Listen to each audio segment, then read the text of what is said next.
हजरत अली के एक भाई थे जनाब अकील। जनाब अकील वो जब उन्होंने कलमा पढ़ा तो नबी पाक के बड़ा करीब करीब रहने लगे और मेरे नबी करीम सल्लल्लाहु अलैहि वसल्लम भी उनसे बड़ा प्यार करते। हुजूर फरमाते तेरा कलमा पढ़ने की मुझे डबल खुशी हुई है। या रसूलल्लाह किस तरह? फरमाया एक मेरा तू सियाबी बना है, दूसरा तू मेरा भाई था मुसलमान हो गया। हुजूर बड़ा प्यार करते। अब ये मोहब्बत जो होती है ना, इसमें दौड़ भी लगती है और ये बुरी नहीं होती, ये दौड़ बड़ी अच्छी होती है। हजरत अकील अब करीब करीब रहने लगे। मैंने अर्ज किया कि नबी पाक अपने जाती काम हजरत सिद्दीक अकबर को बताते थे। घोड़े की तैयारी कर, फला काम करना है, सैयदा फातिमा की शादी करनी, हर मामले में सैयदना सिद्दीक अकबर पेश थे। अब जब अकील बिन अबी तालिब आए तो हुजूर का प्यार था उनसे भी, अब मोहब्बत की जंग छिड़ गई। अब जनाब अकील कहते हैं मैं कहने लगा यार ये कहीं पीछे होता ही नहीं, हर मामले में से पीछे बिठाओ भी तो आगे आ जाता है, इसने क्या कमाल कर दिया है। कहते हैं आहिस्ता आहिस्ता ना मैं जवान था, अभी नौजवानी का आलम था, तो वो खास पहलू मैं समझने से अभी कासर था। तो जो है आपकी। कहते हैं एक दिन ना बड़ी बातों में हुजूर फरमाते अबू बकर मेरा घोड़ा तैयार करो, तो कहते हैं मैं दौड़, कहता तू छोड़ मैं करता हूं। कहते हैं वो चुप कर जाते। जितनी जगह वो मुझसे बन सका मैंने रोका। हजरत सिद्दीक अकबर बोले, कहते हैं एक दिन ना मस्जिद की पहली साफ में मैं बैठा था, मैंने पिछले जुमे भी कहा था अगे हो बोवे जरा पहलों आए, ये हुक्म है ना हदीस में, पहले आए और आगे बैठ जाए, गदने फलांगने से मना किया। कहते हैं अबू बकर सिद्दीक, तवज्जो है आपकी, उनकी आदत थी कि जुमे वाले दिन मस्जिद की सफाई करते और सफाई करके सबसे आगे बैठ जाते। बात जरा मैंने करीब होकर सुन दी, पास बैठ जाते। अकील बिन अबी तालिब कहते हैं मैं भी आया सैयदना सिद्दीक अकबर, और मुझे कई दिनों से जलाल था कि ये पीछे होता ही नहीं। कहते हैं मैं आया तो हज़रत अबू बकर आगे बैठे थे, तो मैं ना जानबूझ के, बच्चा था और मोहब्बत थी सरकार से, अबू बकर से बुग़्ज़ नहीं कोई, खुदा रहा इस बात को जरूर ज़हन में रखें। फरमाते मैंने कहा अबू बकर उठ। मजे की बात यह है कि जिस मस्जिद में सिद्दीक अकबर बैठे उसकी जगह भी उन्होंने खरीद के दी है। मस्जिद नबी की जमीन की सबसे पहली रकम हज़रत अबू बकर सिद्दीक ने अदा फरमाई। उठ। कहते उठे, पीछे चल। तो जो है आपकी आख के तो वेखे को किसी ने, भावे महड़ा होवे तो भावे तो छोटा बंदा आखे तो फिर तो ओदी खैर ही नहीं, उम्र में छोटा हो या माल में। उठ चल पीछे। अल्लाह अकबर। हजरत अली देख रहे थे। कहते हैं सैयदना सिद्दीक अकबर उठे पिछली साफ में, फिर उससे पिछली साफ में, फिर उससे पिछली साफ में, 7वीं साफ में पहुंच गए और वहां हाथ बांध दिए। कहने लगे शहजादे इजाजत दे तो यहां बैठ जाऊं, तू रसूलुल्लाह का खानदान है, इजाजत दे तो यहां बैठ जाऊं।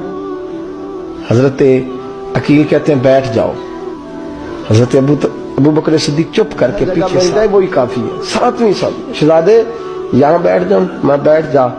वहां बैठ गए, नमाज जुमा पढ़ा, सब चले गए। हजरत अली हुजूर की बारगाह, या रसूलल्लाह अकील को तो कुछ समझाए। हुजूर ने फरमाया क्या हुआ? कहा हुजूर अक्सर अबू बकर सिद्दीक से यार जाता है, आज भी पहली सफ से उठा के 7वीं सफ में। शिकायत तो हजरत अकील की लग रही है ना, और हुजूर फरमाते अली तो अकील की छोड़, बता अबू बकर ने क्या जवाब दिया है। तो अबू बकर की बता, तू उसकी छोड़, तू उसकी, तू मेरे दोस्त की, मेरे यार की, मेरे खलील की बता। तो हजरत अली रो पड़े, कहने लगे महबूबा अबू बकर जैसा दर्द कहां से ढूंढ के लाए।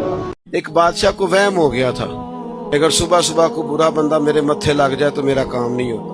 वो शिकार खेलने जाता था तो कहता था सारे रास्ते खाली करा दो, फलाना बंदा को, अगर कोई बंदा मत्थे लग गया तो पता नहीं शिकार होगा कि नहीं। वो शिकार खेलने निकला, सारी सड़कें खाली करा दी। एक बंदा था बेचारा, जंगल से लकड़ियां काट के ला रहा था, अपने बच्चों के लिए चूल्हा जलाना था घर में, उसे पता नहीं था बादशाह आ रहा है। वो चढ़ गया सड़क पे, काबू आ गया फौज। बादशाह को गुस्सा आया, तुम्हें कहा था अगर कोई ऐसा बंदा आ जाए तो मेरे काम खराब हो जाते हैं, तुमने रोका क्यों नहीं? उसको पकड़ कर ना बादशाह ने एक दरख्त से बांध दिया। कहा अगर तो शिकार हो गया, अच्छा शिकार खेलने जाना, तो इसे आजाद कर दूंगा, और अगर अच्छा ना हुआ तो चूंकि इसकी वजह से नहीं होना लिहाजा सजा दूंगा। अब धूप में बंदे को बांध के रखें और सारा दिन गुजर जाए।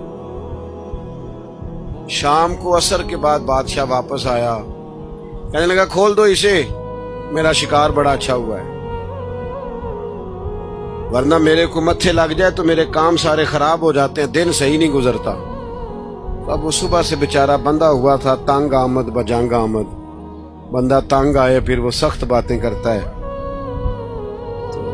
وہ بندہ کہنے لگا مرنا تو ہے ہی پر کچھ اچھی بات کر کے مرے۔ کہنے لگا بادشاہ تیرا شکار ٹھیک ہوا ہے؟ کہا ٹھیک ہوا ہے۔ کہا سویرے میں تیرے متھے لگا تھا، تیرا دن تو ٹھیک گزرا ہے، پر تو میرے متھے لگا تھا، میرا نہیں ٹھیک گزرا۔ اب سوچ کے بتا منحوس میں ہوں کہ تو ہے؟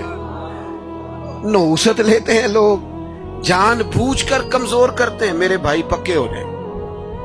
اچھا ایک اور بات، ایک دن ایک صاحب مجھے آ کے کہنے لگے جی کسی نے بندش کر دی ہے، کاروبار باندھ دیا ہے۔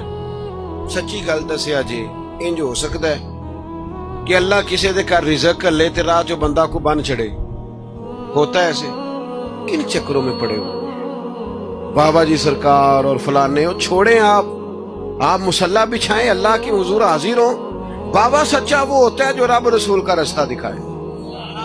اللہ والوں کی بیعت کا معنی جی میں غلام ہوں ایک درویش کا، ہم فقیروں کے غلام ہیں،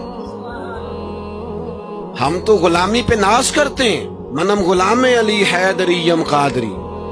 لیکن میرے عزیز آپ وہ سیکھیں جو ہمارے بزرگوں نے ہمیں سکھایا۔ الذین آمنوا، پکا نظریہ، پکا، ہاں محنت کرنی ہے، گھر سے نکلنا ہے، بیٹھے نہیں رہنا، جدوجہد کرنی ہے۔ ہمارے بہت سارے لوگ کام نہیں کرتے، نوجوان کام نہیں کرتے۔ نوجوانوں ایک پیشہ برا یار وہ نہ اختیار کرنا، ایک پیشہ برا وہ ہے کسی کے آگے ہاتھ پھیلانا، مانگنا۔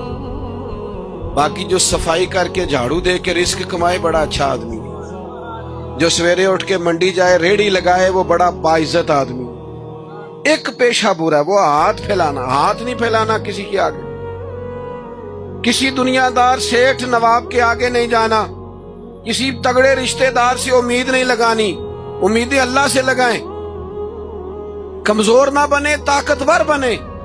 ہم ادھر ادھر امیدیں لگاتے ہیں، کمزوریاں دکھاتے ہیں، اپنے آپ کو بھی کمزور کرتے ہیں، اپنے بچوں کو بھی کمزور کرتے ہیں۔ طاقتور رہیں۔